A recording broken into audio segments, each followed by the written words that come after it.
Hello বন্ধুরা, welcome to Pallavi's beauty hub and lifestyle. কেমন আছো তোমরা সবাই? গতকাল ছিল অক্ষয় তৃতীয়া। অন্যান্য বছরের মতো এবছরও আমি মা লক্ষ্মী ও গণেশজির পুজোর আয়োজন করেছিলাম। কাক ভরে উঠেছি ঘুম থেকে, সেই থেকে চলছে পুজোর আয়োজন, ফল বানানো, পুজোর জোগাড় করা।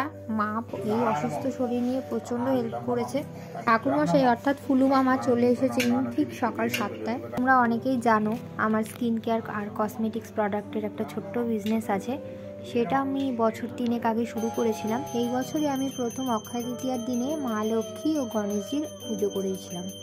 অন্যান্য বারের থেকে এবছরের পুজো কিছুটা আলাদা, তার কারণ আমি গত 2 বছর মন্দিরে ঠাকুর নিয়ে গিয়ে পুজো করিয়ে নিয়ে আসতাম। এই বছরে আমি প্রথম ঘরে পুজোর আয়োজন করেছি। সকাল সকাল পুজো সম্পন্ন হয়ে যাওয়ায় আমাদের হাতে অনেকটা সময় ছিল।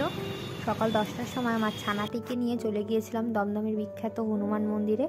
সকাল সকাল হনুমানজির পরিক্রমা করলাম, ওনার পুজো দিলাম। আজকের এই বিশেষ দিনটিতে মনটা খুব ভালো হয়ে গিয়েছিল। আমার মা সবসময় বলে, দান করে তা কখনো প্রকাশ করতে নেই, তাতে দানের পুণ্যফল তো পাওয়া যায়ই না, তার সঙ্গে সঙ্গে অহংকারের পাপও লাগে।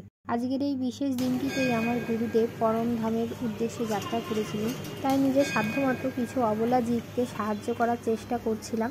বাচ্চা মানুষ আজকে এত আনন্দ পেয়েছে, বলছে মা রোজ আসবো আমরা সকালে।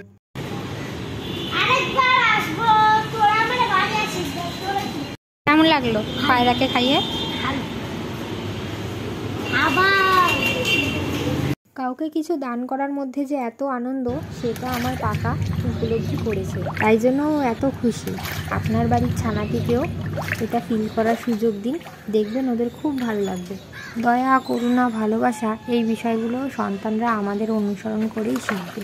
আজকের এই বিশেষ দিনটিতে ঈশ্বরের কৃপাদৃষ্টি আপনাদের উপর বজায় থাকুক। সকলে সুস্থ থাকবেন, ভালো থাকবেন। ব্লগটা কেমন লাগলো কমেন্টে জানাতে ভুলবেন না। Thanks for watching.